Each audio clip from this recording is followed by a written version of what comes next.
సిద్దిపేట జిల్లా గజ్వేల్ పట్టణంలో మీడియా సమావేశం నిర్వహించారు. వ్యవసాయ market committee chairman Vanteru Narender Reddy. నిన్న ఉమ్మడి మెదక్ జిల్లా ఇన్ఛార్జ్ మంత్రి వివేక్ వెంకటస్వామి సమక్షంలో రేషన్ కార్డుల పంపిణీ కార్యక్రమంలో కార్యకర్తల తోపులాటలో ఉద్రిక్తత జరిగింది. కాంగ్రెస్ పార్టీ అనేది ఒక మహాసముద్రం లాంటిదని, పార్టీలో ఇలాంటి గ్రూపు రాజకీయాలు లేవని, ప్రతిపక్ష పార్టీలో నాయకులతో కలిసి వీడియోలను సృష్టించి సోషల్ మీడియా ద్వారా ప్రచారం చేస్తున్నారని అన్నారు. ఇలాంటి తప్పిదం మళ్లీ పునరావృతం అయితే కాంగ్రెస్ సైనికుల ఆగ్రహాలకు గురికాక తప్పదని హెచ్చరించారు. జిల్లా అధ్యక్షులు తుమ్కుంట నర్సారెడ్డి ఆధ్వర్యంలో ప్రతి కాంగ్రెస్ కార్యకర్త ఒక సైనికుడిగా పనిచేస్తామన్నారు. ఈ కార్యక్రమంలో market committee vice chairman Sardar Khan, పట్టణ అధ్యక్షులు మునగారి రాజు, కాంగ్రెస్ నాయకులు సమీర్, నక్కా రేగొండ, సంగాపూర్ జహీర్, గడిపల్లి శ్రీనివాస్, కొడకండ్ల బాలు, తప్పది ఆంజనేయులు తదితరులు పాల్గొన్నారు.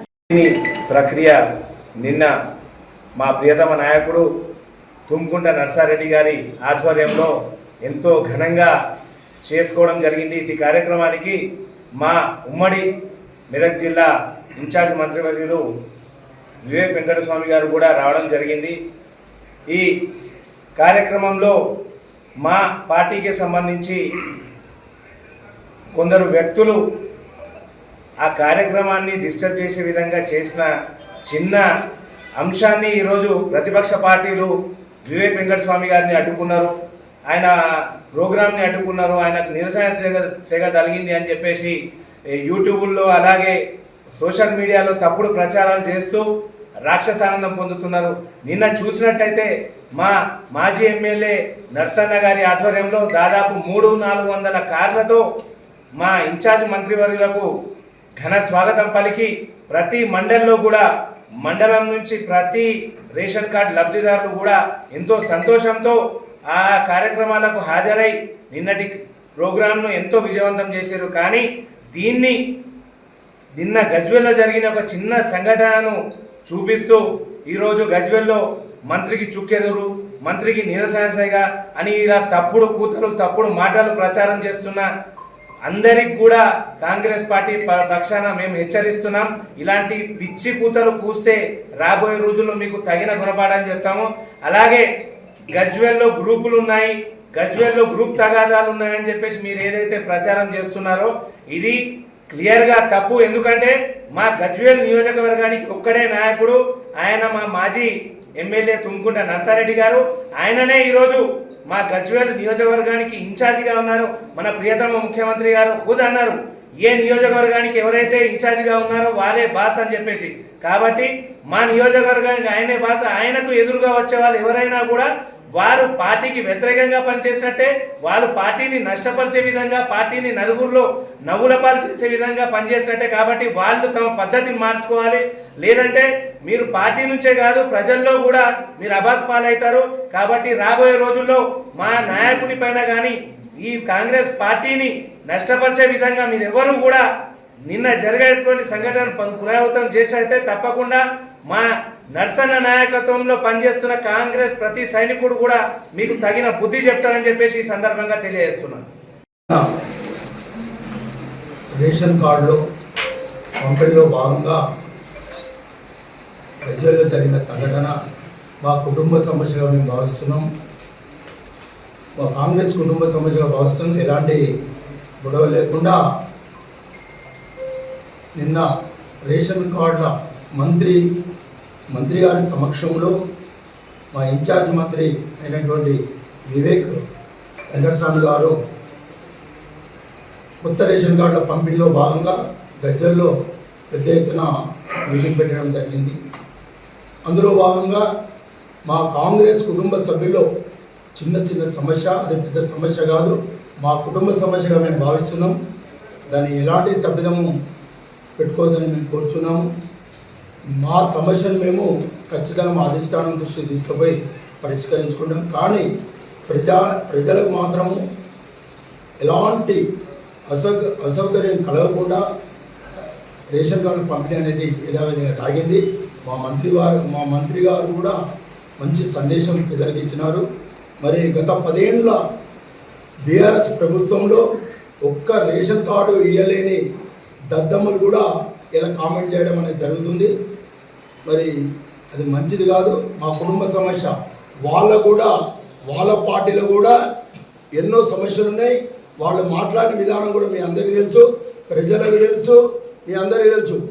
వాళ్ళు ఏమేమి మాట్లాడుతుంది, అన్ని పార్టీలలో గ్రూపులు ఉన్నాయి. ఏ పార్టీలో గ్రూప్ లేదని నేను క్వశ్చన్ వేస్తున్నా. అన్ని పార్టీలో గ్రూపులు ఉన్నాయి. కానీ మా పార్టీలో మా కుటుంబ సమస్యగా మేము ఈ సమస్యను మేము పరిష్కారం చేసుకుంటాం. దాన్ని అతిపెద్ద ఎత్తుగా కొందరు దుర్మార్గులు వాళ్ళు కొన్ని వింత కల్పించుకొని పెద్ద ప్రచారం చేయడానికి జనాల దగ్గరికి కొన్ని ప్రశాసనం వాడుకొని చాలా గగ్గోలు పెడుతున్నారు. అది పద్ధతి కాదు. కానీ అది మా కుటుంబ సమస్యగా మేము భావిస్తున్నాం. దాన్ని తీవ్రంగా యూట్యూబ్ ఛానల్స్ కానీ కొన్ని ఛానల్స్లలో వేరు రకాలుగా చెప్తారు. అది తప్పు. మేము ఖచ్చితంగా అధిష్టానం దృష్టిలో ఉన్నది మేము పరిష్కరించుకుంటాం. ఎలాంటి ఇబ్బంది మా పార్టీకి లేదని మేము తెలియజేస్తాం. కాంగ్రెస్ పార్టీ అధికారంలో వచ్చిన తర్వాత కాంగ్రెస్ పార్టీ చేస్తున్నటువంటి ప్రజా సంక్షేమ కార్యక్రమాలను ముందుకు తీసుకుపోతున్న తరుణంలో కొంతమంది టీఆర్ఎస్ పార్టీతో కుమ్మక్కై కాంగ్రెస్ పార్టీని బాధారున లాగే ప్రయత్నం చేస్తున్నారు. ఎందుకంటే గత 18 నెలలుగా రేవంత్ రెడ్డి ప్రభుత్వం అధికారంలో రాగానే మహిళలకు ఉచిత బస్సు ఇవ్వడం జరిగింది. 200 యూనిట్ల గ్యాస్, 200 మీటర్ కరెంట్ ఫ్రీ ఇవ్వడం జరిగింది. అలాగే ఈరోజు 10 లక్షల రూపాయల ఆరోగ్యశ్రీ ఇవ్వడం జరుగుతుంది. సన్న బియ్యం ఇవ్వడం జరుగుతుంది. గత 10 సంవత్సరాలుగా ఎదురు చూస్తున్నటువంటి కొత్త రేషన్ కార్డుల పంపిణీకి శ్రీకారం చుట్టడం జరిగింది. ఆ కొత్త రేషన్ కార్డుల పంపిణీ కార్యక్రమానికి గజ్వేల్ వచ్చినట్టు ముఖ్య అతిథిని మా ప్రియతమ నాయకులు తుమ్కుంట నర్సరెడ్డి గారి ఆధ్వర్యంలో ఘనంగా స్వాగతం పలికి ప్రతి మండలాన్ని మంత్రి గారిని దింపి ఈరోజు రేషన్ కార్డుల కాపీలు ఇవ్వడం జరిగింది. దీనిని చూసి ఎవరలేక ఓ పార్టీకి చెందినటువంటి ప్రతిపక్ష నాయకుడు గజ్వేల్కి ఆయన అనుచరులను గతంలో కూడా చూడడం జరిగింది. తమ అనుచరులతో దొంగచాటున ఫోటోలు వీడియోలు తీపియడం, అది కార్యక్రమం పూర్తి కాకముందే సోషల్ మీడియాలో వైరల్ చేయించడం ఆ నాయకుడికి అలవాటైపోయింది. ఆ నాయకునికి మేము ఈ సందర్భంగా హెచ్చరిస్తున్నాం. నువ్వు పెద్ద తుడుంకి కాదు, నీ వ్యవహారాలన్నీ మా దగ్గర ఉన్నాయి. నీ గొయ్యిని నువ్వు తోకోకు. మేము ఎదురు తిరిగితే నీ పరిస్థితి ఏందో ఒకసారి తెలుసుకోవాల్సిన అవసరం ఉందని చెప్తున్నాం. నిన్న మా నర్సరెడ్డి గారు సుమారు 300-400 కార్లతోటి మంత్రి గారికి స్వాగతం పలికి సుమారు 1000 మంది కార్యకర్తలను ఆయన అన్ని మండలాలు తిప్పగలిగిన నాయకుడు. కానీ 2-3 నాయకులు బీఆర్ఎస్ నాయకుడిని డైరెక్షన్లో పనిచేస్తూ నిజంగా ఆ స్టేజ్ మీదకి ఒక పార్టీ కమిటీ చైర్మన్కే తప్ప వైస్ చైర్మన్గా నాకు కూడా ఫోటోకాల్ లేదన్నారు. మేము కూడా కింద ఉన్నాం. ఆత్మ కమిటీకి అసలు ఫోటోకాలే ఉండదు. మీరు కలెక్టర్ ఆఫీస్కి పోయి తెలుసుకోండి, ఆత్మ కమిటీకి ఎలాంటి ఫోటోకాల్ ఉండదు. అయినా కానీ కార్యక్రమాన్ని చెడదింగాలని మీడియాలో కాంగ్రెస్ పార్టీని తక్కువ చేసి చూపెట్టాలని, కాంగ్రెస్ డౌన్ అయింది అన్నారని వాళ్ళంతలే వాళ్ళు ప్రతిపక్ష నాయకులకు ఇన్ఫార్మ్ చేస్తూ వీడియోస్ ఫోటోలు తీపిస్తూ ఈరోజు సోషల్ మీడియాలో పెట్టిస్తున్న ఈ గనులు నిజంగా వీళ్ళు కాంగ్రెస్ వాదులాన్ని ప్రశ్నిస్తున్నారు. ఎందుకంటే వీళ్ళ చరిత్ర చూస్తే ఆ నాయకుడు సర్పంచ్ ఉన్నప్పుడు కూడా పార్టీకి జెండా మోసినోడు కాడు. 2014 నుండి 18 మధ్యలో ఏనాడు కాంగ్రెస్ పార్టీ జెండా మోయలేదు. ఆనాడు క్లిష్ట పరిస్థితుల్లో ఎంపీ ఉప ఎన్నిక జరిగితే ఆ పార్టీకి కొద్దిగా గడ్డు కాలం ఉంది, మీరు ముంగడికి వచ్చి పార్టీకి పనిచేయనని ఆనాడు పిసిసి నుండి ఇన్ఛార్జ్గా వచ్చినటువంటి ఒక పెద్ద నాయకునికి మేము తీసుకుపోయి మాట్లాడితే కాంగ్రెస్ పార్టీ నాకేం చేసింది, నేను ఎందుకు తిరగాలి, నాకు కాంగ్రెస్ పార్టీకి సంబంధం లేదు అన్న వ్యక్తి ప్రతాప్ రెడ్డి గారు బీఫామ్ తీసుకోగానే యాక్టివ్ అవ్వడం జరిగింది.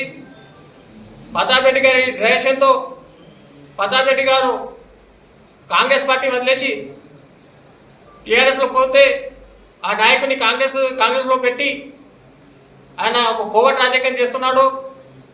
పూర్తి ఆధారాలు మా దగ్గర ఉన్నాయి. ఈ ఆధారాలతోటి మేము పిసిసి అధ్యక్షుల వారికి మీనాక్షి నటరాజన్ గారికి కాంప్లైంట్ ఇవ్వబోతున్నాం. ఎందుకంటే ప్రతాప్ రెడ్డి తన 2-3 పాత టీడీపీ అనుచరులను కాంగ్రెస్లో పెట్టి వారి ద్వారా కోవట్ రాజకీయాలు చేస్తూ కాంగ్రెస్ పార్టీని భ్రష్టు పట్టిస్తున్నాడు. ఈ విషయంపై పూర్తిగా మేము రిపోర్ట్ తయారు చేసినాం, అన్ని ఆధారాలు సేకరించినాం. ప్రతాప్ రెడ్డి యొక్క డ్రామాలకు వీళ్ళు కీలుబొమ్మలు అవుతున్నారు.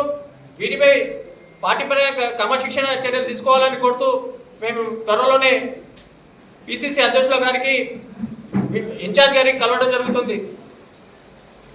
జరిగిన సంఘటన పార్టీ పరంగా చాలా దురదృష్టకరమని ప్రెస్ మీడియా ద్వారా, అంటే అక్కడ అయిన సంఘటనలు ఏదై చిన్న గొడవలు ఏమైనాయో మీడియా ద్వారా అది ఎక్కువ మీడియా వాళ్ళు చెప్పుకున్న గోసలు మీడియా ద్వారా ఎక్స్పోజ్ అయ్యి దానికి చింతిస్తూ, అలాగే వాళ్ళకు అర్హత కూడా లేదు. ఇలా నర్సారెడ్డి గారిని ఉద్దేశించి వాడు వీడు అనే కామెంట్ చేసుకుంటూ ఆయన నేను పార్టీ ప్రెసిడెంట్గా సర్వీస్ చేసిన అంటుండు, సర్వీస్ ఎంత చేసిండు, నా లక్షలు ఓడగొట్టుకుంటా అంటుండు. ఆ మల్లారెడ్డి గారు లక్షలు ఏడబెట్టినావు, ఎప్పుడు పెట్టినావు, అందరం చూసినాం, అందరం ఉన్న వాళ్ళు చూసిన వాళ్ళు అందరే. నువ్వు లక్షలు పెట్టింది లేదు, నువ్వు ఓడగొట్టుకుంది లేదు, నీకు రాలేదు, నీకు ఏదో పదవి రాలేదు అనే అక్కస్తోటి ఈ మాట్లాడడము. అదే నువ్వే రెచ్చగొడతావు, పంచాయతీ కొట్టినందుకు నువ్వు ఇంతకుముందు అంటున్నావు యాదన్న. ఆ రోజు యాదన్న ఇద్దరే మీద పడి కొట్టిన మీరే, ఆ కొట్టాల్సిన అవసరం క్రియేట్ చేసేది మీరే. అది టెన్షన్లు ఇది చేసి ఇలా కొట్టి పార్టీని బదనాం చేసేందుకే మీరు ఇందాక ఆ సర్దార్ అన్నట్టు ఏ ద్వారా ఏ కోవటు ఎవరి ద్వారా నువ్వు ఆ సంకేతాలు తీసుకొని పార్టీని డిస్టర్బ్ చేస్తున్నావు. ఈడ ఉన్న 500 మంది 1000 మంది కార్యకర్తలల్లో మీరు 4-5 కలిసి అందరినీ డిస్టర్బ్ చేసి మైండ్ డైవర్ట్ చేసేందుకు ఆడుతున్న నాటకం లెక్క మాకు అనిపిస్తుంది. ఇలాంటి కార్యక్రమాలు ఎన్ని చేసినా అలా చేసి పార్టీని తీవ్ర నష్టానికి నువ్వు గురి చేస్తున్నావు. మీరు ఇద్దరు కలిసి గురి చేసే ఆలోచనలు ఉన్నారు. పార్టీని నష్టపరిస్తే నీకేం బాగుండొచ్చు, మీరు ఇద్దరికి కాకుండొచ్చు, అయినా మా 1000 మంది కార్యకర్తలకు అందరికీ నష్టం జరుగుతుంది. ఇలాంటి కార్యక్రమాలు ఎప్పుడైనా ఇప్పుడు నర్సారెడ్డి గారు మాకు దిక్సూచిగా వ్యవహరిస్తే ఆయనను చాటుకు పోయి ప్రతి ఒక్కరి దగ్గరికి, మంత్రి గారి దగ్గరికా, మైనంపల్లి హనుమంతరావు గారి దగ్గరికా, వాళ్ళ దగ్గరికి పోయి ఈయన మీద అభాండాలు మోపుకుంటూ చెప్పుకుంటూ వచ్చి ఈడ మళ్ళీ నేనేం చెప్పలేదని ఇప్పుడు ఈడ జరిగిన సంఘటనలను నువ్వు ప్రెస్ ద్వారా యూట్యూబ్ ద్వారా అందరికీ ప్రచారం చేసుకుంటున్నావు. నువ్వు చెప్పొచ్చేది చాలా ఉన్నాయాడా ఆయన మీద ప్రతిదీ అభాండం, ఈడ పైసలు తీసుకుంటూ ఆడ పైసలు తీసుకుంటూ ఇవి తీసుకుంటూ అని బాగా అభాండాలు వేసుకుంటా మనిషిని ఆయన మైండ్ డిస్టర్బ్ చేసుకుంటా. అయితే అవన్నీ ఇని చూసి కార్యకర్తలకు మా నాయకుడిని అంటున్న కోపం మీద నెట్టేయడం జరిగింది. నిన్న నెట్టేసి కానీ కొట్టిరు చేసిరని బట్టలు చెప్పుకొని ఆలోచన చేస్తున్నట్టు బట్టలు జరిగినాయి అవి జరిగినాయి, ఎవరినో అతను ఇంకా ఆయన ఆ మాటలు తిట్టురు ఈ మాటలు తిట్టురు అనే ఆలోచన ఆయన మీద, ఆయనకు వచ్చే నాయకత్వం నాయకునికి పై బురద చదివితే మాత్రం మేము ఖబర్దార్ రూపం ఈ సందర్భంగా గుర్తు చేస్తూ, ఇంకానైనా ఇదివరకే పెద్దలు దీన్ని వ్యవహారం సర్దుమరిగే ప్రయత్నంలో భాగంగా మైనంపల్లి హనుమంతరావు గారు గుళ్ళో అందరికీ బియ్యం చేతులు పెట్టి చేపించిండు. ఆ బియ్యం చేతులు పెట్టినా కూడా అందరూ ఒక దగ్గర సంతోషించదగిన విషయం అంటే పెట్టుకున్న వాళ్ళు చాలా మంది వచ్చారు. మీరు 2-3 మిగిలిరు, అందరూ వచ్చారు బియ్యం చేత పట్టుకున్న వాళ్ళు. ఈడ ఉన్నాడు, అదే రాజు ఉన్నాడు, ఇలా కరుణాకర్ ఉన్నాడు, ఆ ఉన్న వాళ్ళు అందరూ ఒక దగ్గర కష్టం చేద్దామనే ఆలోచనలకు అందరూ వచ్చి మంచిగా తిరిగి, అది నువ్వు కూడా అలాగే బియ్యం చేతులు పట్టుకొని నీ ఇంటికి రప్పించుకున్నావు. అదే హనుమంతరావు నీ ఇంటికి తోలుకొచ్చాడు, పెద్ద మనిషిని కూడా ఇంటికి తోలుకొచ్చి ఆయన ఒక స్థాయి ఒక స్టెప్ దిగి కూడా సరే ఏమన్నా కానీ పార్టీ డెవలప్ కావాలనే ఉద్దేశంతోనే నీ ఇంటికి వచ్చిండు. అసలు ఆయనను కూడా మళ్ళా బండాలు వేసుకుంటా మనిషిని ఇబ్బంది పాలు చేస్తుంటే ఎవరికైనా సహనం నశిస్తుంది. నిన్ను కార్లు ఎక్కించుకొని రోజు దింపితేనేమో మంచోడు అయ్యిండు.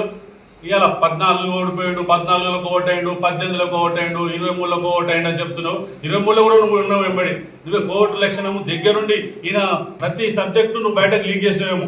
ఆ లీక్ చేస్తుంటే ఆయనకి ఇబ్బంది అయిందని మనిషిని చాలా దూరం పెట్టాల్సి వచ్చింది. ఇప్పుడు ఇట్లా కూర్చుంటాం, మన పక్కన కూర్చున్నోడే ఎవడో చెప్తుంటే వాళ్ళ ద్వారా నేను డిస్టర్బ్ అవుతుందనే ఆలోచన ఎవరైనా మనిషిని కొంచెం మన ఇంట్లో ఇద్దరు అన్నదమ్ములు ఉంటేనే వాళ్ళు పక్క పెట్టుకొని సాటు మాట్లాడుకునే పరిస్థితి ఏర్పడుతుంది.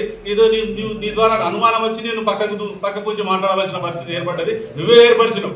ఆయన కోవటైండు అన్నావు. ఏం చేసినావు ఇన్ని రోజులు? మరి 10 ఏళ్ళు ఎంబడి ఎందుకు తిరిగినావు?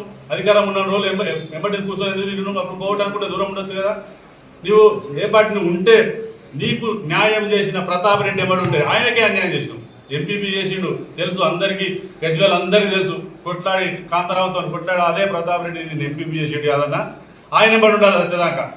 మేము ఆయనకు సర్వ్ చేస్తున్నాం, ఆయన ఎంబడి మేము వచ్చేదాకా ఉండుతాను సిద్ధంగా ఉన్నావు. నువ్వు ఎవరి దగ్గర ఉన్నావు? ఆయన చేసిన మోసం చేసి వచ్చినావు, ఈయనను కూడా మోసం చేస్తాను సిద్ధమైన. నర్సారెడ్డి గారు చేసిన తప్పేందంటే నిన్ను పార్టీలోకి తీసుకొని ఆయన చేసిన తప్పు ఇలా ఆయన శిక్ష అనుభవిస్తుడు. నీ ద్వారా ఆయన శిక్ష అనుభవిస్తుడు. నువ్వు రోజు అదే పని పెట్టుకున్నావు ఏదన్నా. నువ్వు మంచిగా మార్చుకొని నీ పార్టీకి నీ నాయకుడు హనుమంతరావుకి నాయకుడు ఆయన చెప్పినట్టు మేము ఇంత సిద్ధమైనాక ఆయనను కూడా మిస్గైడ్ చేసుకుంటా నీ అంతా నీ గొయ్యి నువ్వు చదువుకుంటున్నావు కదా ఈ సందర్భంగా గురి చేస్తూ ఇలాంటి కార్యక్రమం ఆయనపై నువ్వు మాట్లాడే అర్హతనైతే లేదు. ఆయనపై మీ ఇద్దరికి కూడా మాట్లాడే అర్హత లేదు. మీరు చేసిన దానికి క్షమాపణ చెప్పుకుంటూ అదే పెద్ద మనిషి హనుమంతరావు దగ్గర కూర్చొని ఏదైనా ఉంటే పార్టీలో కలిసి పనిచేద్దాం ఇకనైనా అని చెప్పి ఈ సందర్భంగా గుర్తిస్తాడు.